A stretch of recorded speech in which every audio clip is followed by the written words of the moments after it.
मधेसी पहाडी हिमालका हिमाली सयौं जाति जनजाति हामी सबै नेपाली, हामी सबै नेपाली। एकपल्ट सबैले हात माथि उठाइदिनुहोस् त।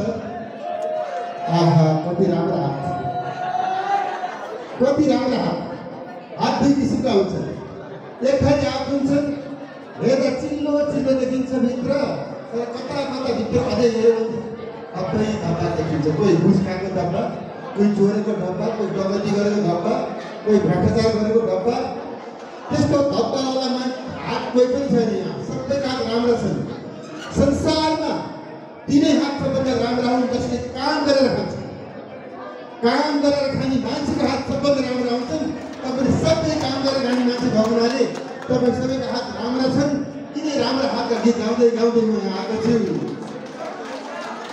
र गीत गाइरहेको मधेसी पहाडी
नेपाललाई सम्झेर, हाम्रो देशलाई सम्झेर